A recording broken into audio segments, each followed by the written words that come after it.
do ka to ku do station la whatsapp fe na ko be chogodi o fengo fenye qur'ana de qur'ana kala nya alaka kuma de qur'ana alaka kuma de o manka kabila o be min ken ni commune a manka kabila akal parce que qur'ana fule ci de ko ala ko qur'ana kono ni qur'ana be kala aya dade akal lamede har ni qur'ana be eka tarfola be kuma uba be karajola ni yere yado kuma do nana ube sugula fendo nana hakilita no fe afaqade ale manka ke qur'ana be kala mogo be manka ni barola akoro qur'ana manka o chogola qur'ana kanka bonya de o man yu'ajjim sha'irallah fa innaha min taqwal qulub ni mogo minye alaka bato sa man sa ta man sa don ni mogo minye ulu bonya o bayira duskumbe sira ala nyede donc qur'ana manka ke o ko suguye ko bila etisatu ka amanke ika manka qur'ana bila ola ube dobe qur'ana bila ka répondre la ni e ya wole doro e ma soro qur'ana de be kala tulola don ko ni simani abeseka kala do tilola lete qur'ana do ka ato harafe yere do ka ube ka to aya do kono duratige atike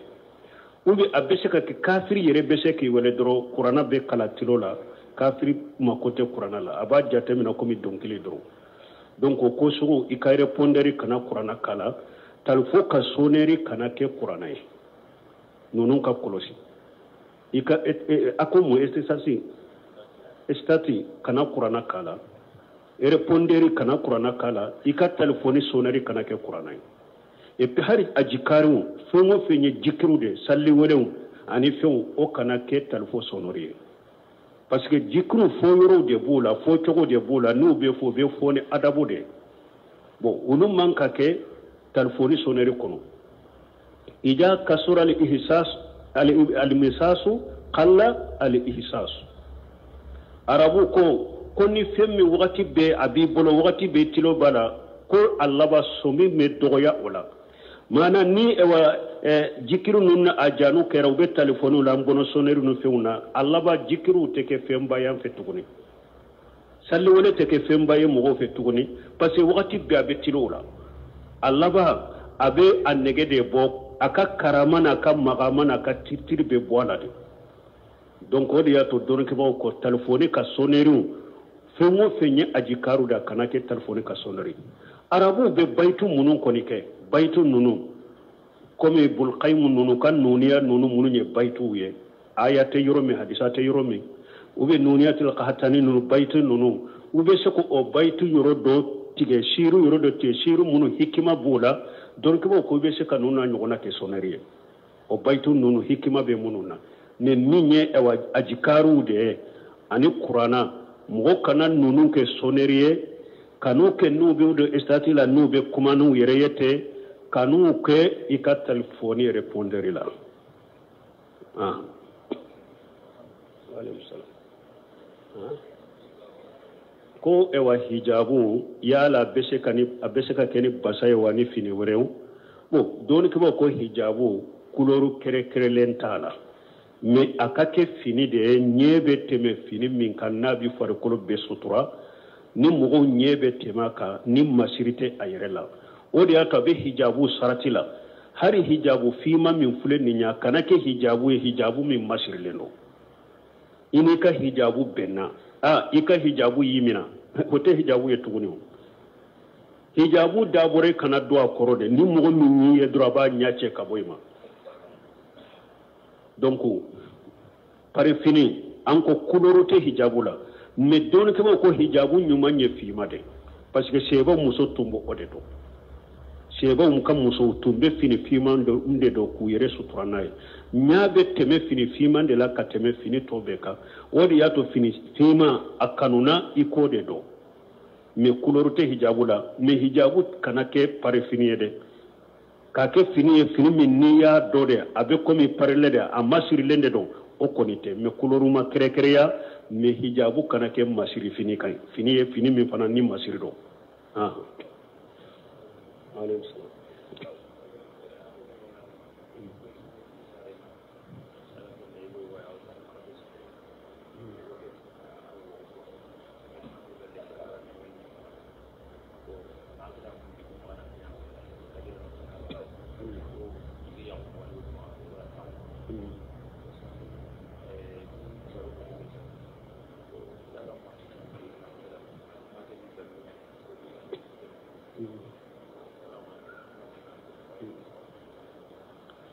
ni ñeññinin kalim min ke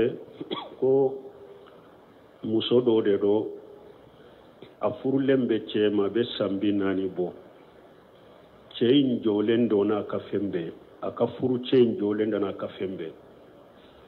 mais ala yake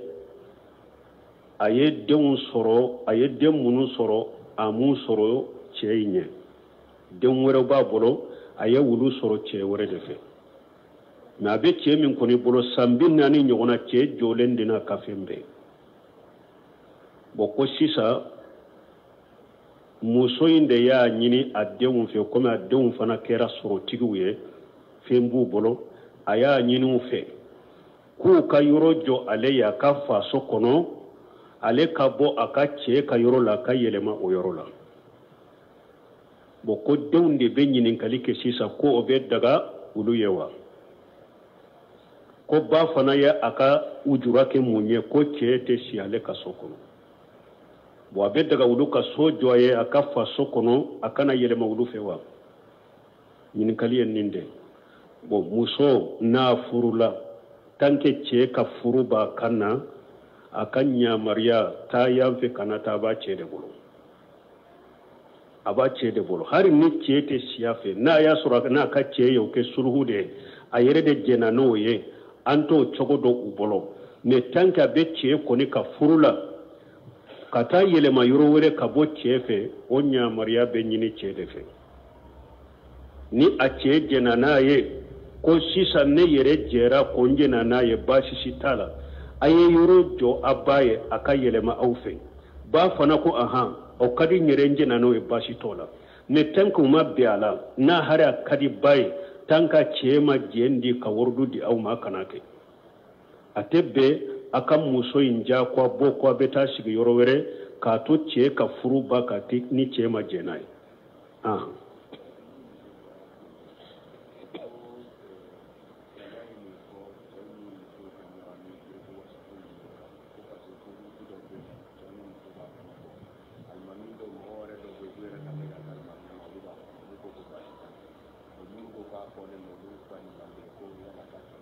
bon ko nin ye ne nin jaabi siɲɛ joli joli n y'a jaabi siɲɛ joli joli ko cɛw ni musow ka ɲagambi gurupu kelen kan ko a bɛ cogo di ko dɔw ko gurupu dɔ bɛ alimamu yɛrɛ dɔ bɛ u y'a sabati u ma fɛn fɔ bon ko dɔnnikɛbaw ko dɔw ko fɛn t'a la dɔw ko a man ɲɛ an bɛ mun fɔ a la ciden ko de ma tarakitu badi fitinat adarra ala rijali minan nisa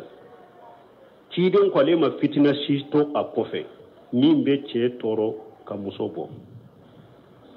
ciden ko ittaqu dunya wattaqu nisa inna awwala fitnati bani israila kanat fi nisa ciden ko ye sira diɲɛ ye dɛ a ka sira musow ye bari sirankaw fitina fɔlɔ min y'u sɔrɔ a y'u sɔrɔ ni musow de sababu ye musow fitina de don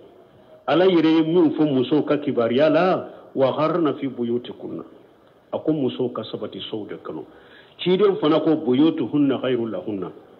a ko musow ka so kɔnɔna kaɲama ka tɛmɛ fɛn bɛɛ kan ala de ko fala yaghda'anna bil qawli fayatima alladhi fi qalbihi maradu a ko hari ni muso n'i bɛ kuma cɛ fɛ haju dɔ sababu la a ko i kana kuma cogoya dɔ la k'i kan majigin cogoya dɔ la mɔgɔ min ni muso kanu b'a dusukun na kana taa taama kɛ i la donc an bɛ min fɔ kisi bɛ min na musow dama ka kɛ u ka siti cɛw dama ka kɛ u ka siti kisi b'o de la bon dɔnnikɛlaw ko n'o tɛmɛna ka bɔ ni muso min ko n bɛ don siti dɔ la siti min ye wajibi siti de tafsiri de bɛ k'a kan ou bien ciden ka hadisaw de bɛ k'a kan ne bɛ don a kɔnɔ dɔrɔn n tɛ n ka kumakan bila pour n ka lamɛnni kɛ ka dɔnnikɛlaw ka kumaw lamɛn baasi t'o la n'i tɛ kuma e bɛ siti kɔnɔ e tɛ kuma ka taa cɛ fɛ e bɛ siti kɔnɔ de derisu ɲuman minnu bɛ taa pour n k'u lamɛn i tɛ kuma cɛ fɛ i ni cɛ tɛ ɲɔgɔn kuma ɲɔgɔnya siti kan ko baasi t'o la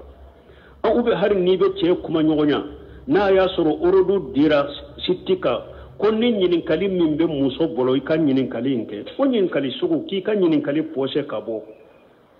don ke ba ku jabi hari don ke ba munu nyalla daga konni ko sugu de bashite nunu ne la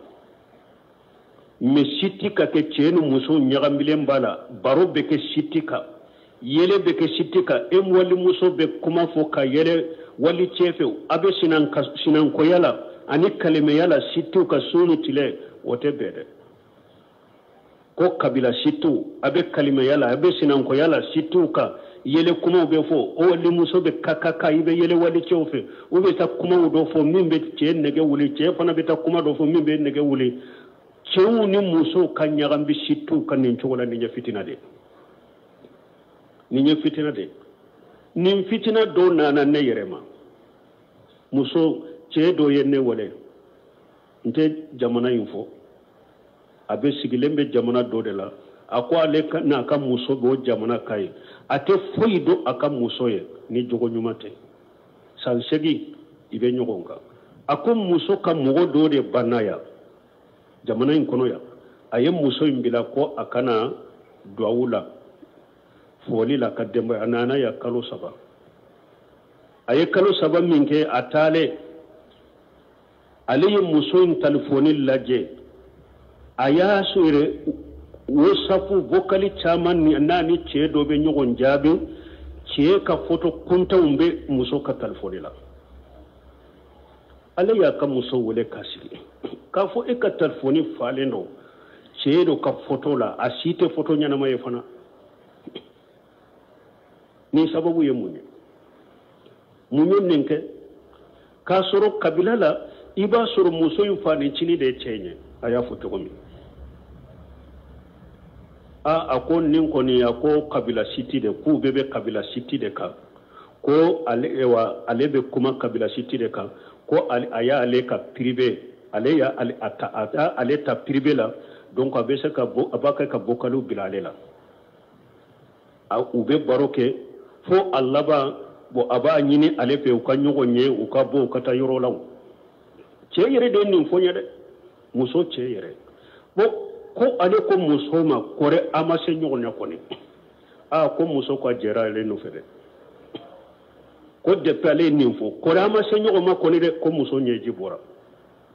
ako tinya la sera ne ma de ayenne wole ko ale be nin ke choko de sisa on ko tanke yere bi ka muso do jogo nyumantigi do aka barate nunu na nyugo nay anana jamana in kono de ninde de alla jarabe kado nin ko sugula asuturaka aka tubi kata alama ani alache iki ka muso mara ni nimbe sala ika suturaka silamia sariala naka barate ako aleye chein kan ni murota ka chein wole ko karasa uye nyugo fu ko muso ka wa bina faninchini do fana ko munya e ka nimero sene ka muso telefone ko ha mbesiri karasuna akwa ya tiga hari biale masoro ni nya soro munna kabila city do be ni chenu muso nyaga milembo sutti sukuka donc ibese ka eka ewa privé ubese ka eta ibese ka fose ka bo jama chela ka ke privé baroba tema inache wala to don ke ko har ni muso munum be do city la har ni doni baga ka situ de do ni te kumuka ikani photo kala ikani photo ko ika fenna whatsapp ina ikani photo kala bon ni be kuma chew fo ikana kuma chogola ya fu chogo mini mo be tamakila ikana ewa yele to ka yele wali chewye ube kata ka sebelu do bilila sebelu munum be kanu sama mo ni nyogon che kanu ke ube nimbe fo hari munun ko aka ke uye saratu de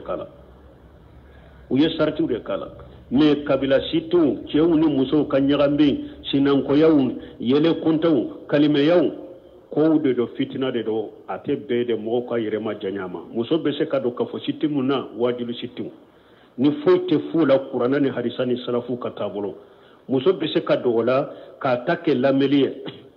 haru yere ite kumaka ibi take lameliye ube ni ewa munu nye worodo dimo ibi ka nyinin kalike ibe nyinin kalike ubi jabi ni nyinin kadro ibe bo ubi jabi donc dori ko yel sugu mi la daga wede ode me nyagambe baro ni fen ala kote fo hadisa kote fo kalima yani sinankoya waye fitina ude ube muso ka photo ewa ninye ka profil ila ka photo bala nununya haramude nunun tebbe nununya fitina ude don ke bo yesugu min daga ani ni nyagambi sugu min fulanya fo tebbe ewa fitina bora chama nafana ka fo sitini kabila siti munun fulen ni muso ni chewu nyagambile fitina de bora chama na balawude bora chama na akera sababu ya hari muso munun te jene ya kelawe uyu ke jene ya kelawe akera sababu hari chemin tangalendo ikera jene ya kelawe ni sugu kama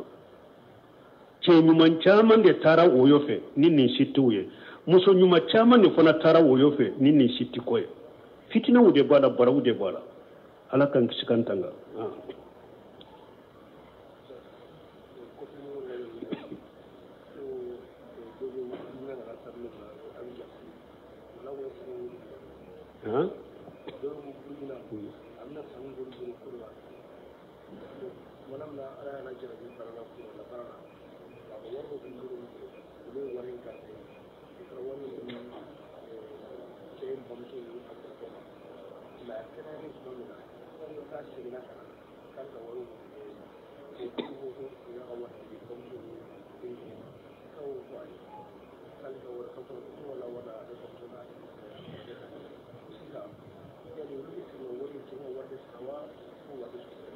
po nunye muno fo ubeta kiri tigala ude fenena ambe mwifuye ko mugode dodo ayaka wori khalifa uluma ko chei aka wori tumbe ulufe ko fe hakilna banana na soro kunkolo banana na soro hakili chinyana ko aka hakili chinyale kulu ya ka wori ta kata di abani adogonima ko akene yalen ko fe anana ulu nyinenka ko aka wori ko wulu ko anyi ka wori di bani dogonima ko ale ko amma ko tola ne yin ka wori kalfa u de la ben ka wori de di kata kiri tiga yoro de la nena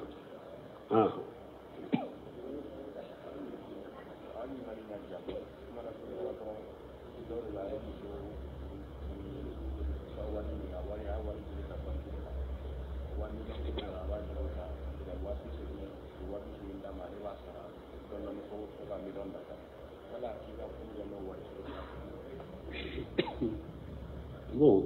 ni nyen kaliminke ko mugo dorero ko aleye worita juru de la bankila kam so furuna e ko o furube chogodi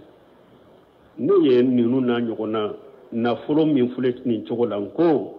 doni ke ba ko na furo haramu ya lenye chogo ya fulade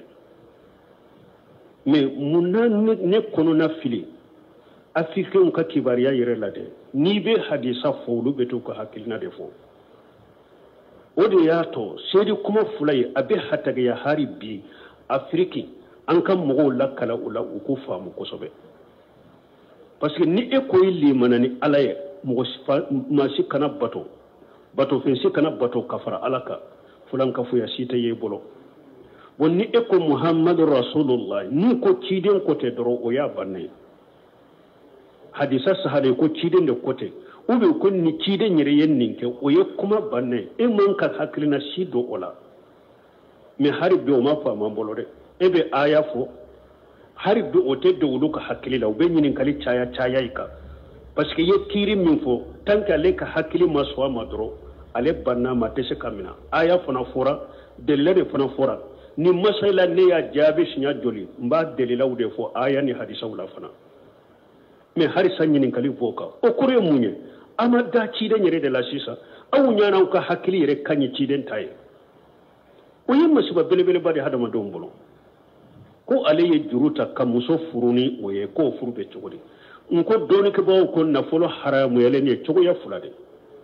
na folo do be na folo nyere jati de haramu ye o na folo sugo haramu yara e bolo ni ya di mo mi ma haramu yara bolo dolo jati de haramu yara ni eye dolo ta kadi mo ma dagara ka minawa parce que dolo nyere de jati haramu ye eye wali saga de sunya ni nyabe ela eye wali saga sunya nyana ina na usaga kele indi alema be daga ka minawa parce que saga nyere de wali tay si sa le yere de duniya haramu ye ate daga ale ka mina ate daga adira minna ate daga yi nafolo min ni yede min jati haramu yara abe emin bolo ate daga ye ni ya di mimma ate daga kamina ye choga fulo haramu chogo ya fulana nafolo haramre chogo ya fulana nafolo ma yere jatima haramu de ne bara chogo de ya haramu ya masala iriba nafolo ube eye dolo de fere a nafolo bi bolo sefa min yere bi bolo iya ta bankila million kelenta ni ba sara million keleni wa keme esiga sefa yere de haramu yarawa bara chogo de ya haramu bonni bara chogo de ye nafolo haram komi riba nafolo ubi ye dolo fera nafolo bi bolo ni bara chogo de ye nafolo haramu ya on nafolo haramu yara ere de bolo min ni ya di min manisira dagarale kamina aya famu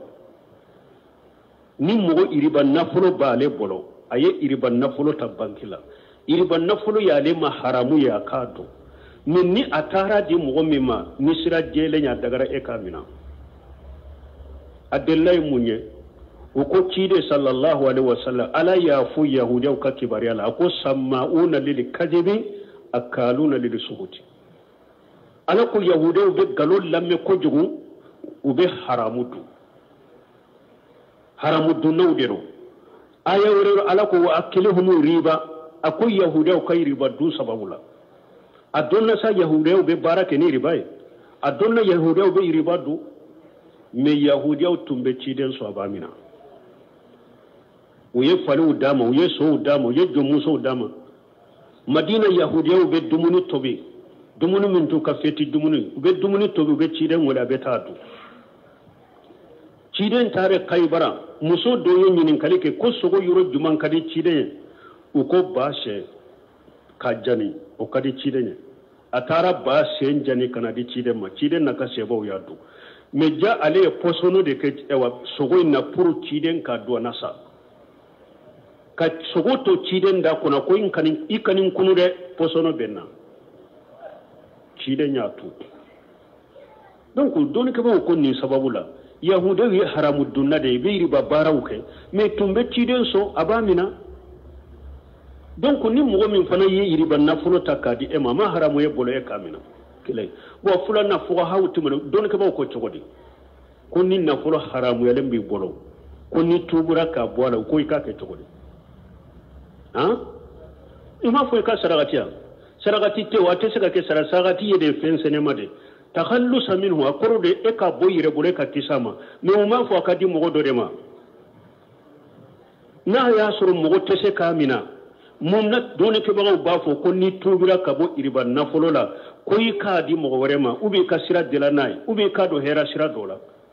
na ya sura haramu yara mo kana mina ba fo ka di fantamawa donc ninka koroshi muso ni e tara iriba nafulo de ta iriba injinubu be edeka me ni muso ka furu nafulo dama ala ali ka aka furu nafulo mina adagaraye ale ka furu nafulo mina foita ka furula iriba injinubu be edeka emi nye iriba imbara da junubu be edeka me tanka nana di ale mana ka furu nafulo ni sira dagalende adagara le ka mina fentala ninka famu uno semi rahimahullah ayenni jabi nin togola ka perpere latige mogoye har nyinin kali kelente akafata wo kuno yenni perpere latige kanin fo donc nafulo haramole nin togoya fulade donc nin ka furu foita ka furula aye juru riba juru min ta bankila ode junuba kana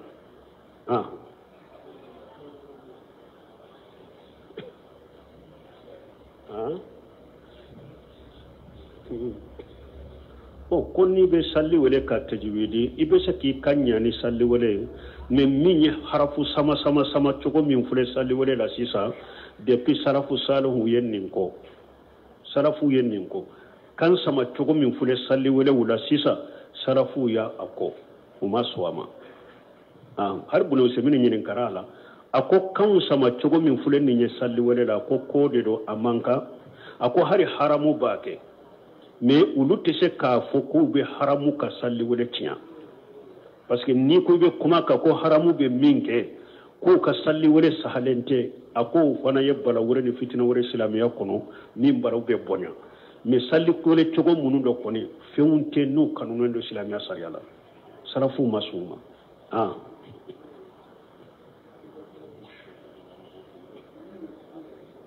ko mogo ki sonsori ka mogo fo be ka dumuni siga koro otebbe silamiya sari Allah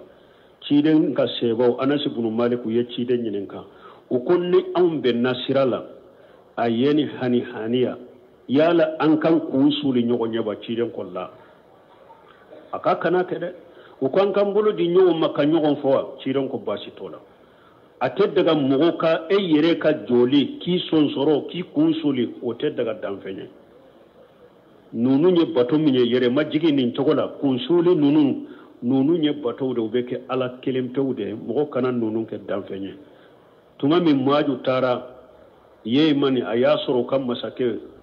mogo be sujurubu uye anana aye sujurubu cidenye e ciden ko maju ninye munye e akonne tara yoro munu kafir masake ulu kam mogo be sujuruku ye o sujuri kanka ke wode ciden ko kanate law kuntu amira ahadan an yasjuda li ahadi la amartu al mar'ata an tasjuda li zawjiha li kasirati haqqihi alayha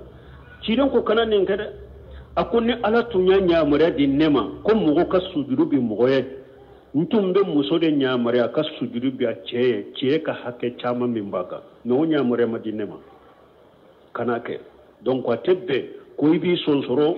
mogoye kafo atebbe ko ibi sonsoro kadumu diri mogoma ni nunu fo ko ankal ladaw e har ni lada ye ba keme de ke abaka nani qur'ana ni harisa ma nyogonta be fili de ke habe fili de uri jamana de bonyano hakrima mene ko nu nyankal ladaw de ube mogo ni nunu de la ote dina ko law ote dina ko la en ko chire ni ladaw do soro madina e makka gurjara cire ni ladaw soro makan kaw bolo ni ladan min ni qur'ana ma nyogonta ni sariya ma nyogonta cire ni wulu gurja ko boy ni e kal lada fana yi hari samba kele de ke ube sanke menani de samba ke menani de ke na ni qur'ana ni hadisa ma nyogonta iba fille dro kabila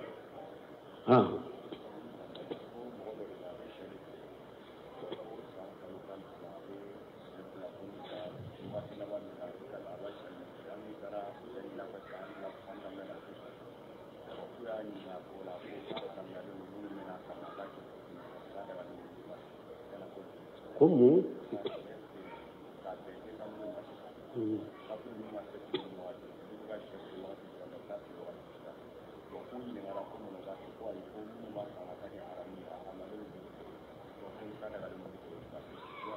Adagalendo Jona Chechila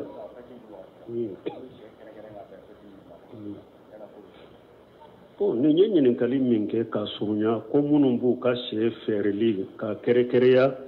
ka ben ewa nasarau ka fetuma ka feruma ko basitala parce que uteta ala sosonae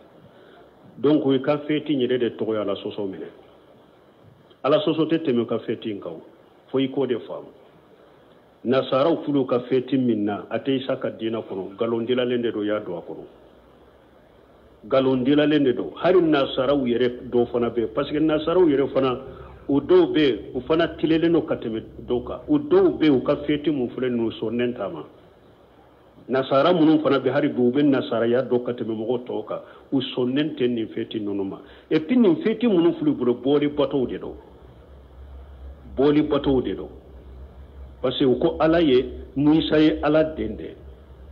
isa ala dende o yisa wololi foti de bu bolo donc aw fule ka ala ka den soro feti de ke mushrikiyani fulan ka fuyade do o diato bun qaymu ko hakamu ahli jimma kono akuni nasara mi ube yahudiya min na ya ka feti ke e ya fo aka ko meresi ube bonane ka ke ako abe ko min ni mo ye sujudu di boli ni ko meresi bun qaymu abe ko min ni mo min ye fulan ka fo yake isa gira ka fo oka awa ko mo fana na ben nasara ka feti ka be feti ke e ya fo feti nka ako abe ko min ni mo min ye dolomi ube mo min ya sujudu ke boli ya fo donc ube boli bato ni haramu de la ate be e ka kerekereya ki ka sheferi be ulu ka feti mo ye haramu de ika wala ta'awanu ala li ismi wal udwan ala ko kana nyogon de me junubuni ya dala subhanakallahumma rabbana bihamdika ashhadu an la ilaha illa anta astaghfiruka ka to kudo esta simula wasapu fe na ko be chogodi o fengo fenye kurana de kurana kalanya alaka kuma de kuraya alaka kuma de o manka kabila o be min kenni komun a manka kabila aka parce que kurana fule ciden ko alako kurana kono ni kurana be kala aya dade aka lamede har ni kurana be eka tarfola be kuma uba be karajola ni yere yado kuma do nana ube sugula fendo nana hakilita no fe afagade ale manka ke kurana be kala mogo be manka ni barola koro kurana manka o chogola kurana kanka bonya de o man yu'ajjim sha'irallah fa innaha min taqwal qulub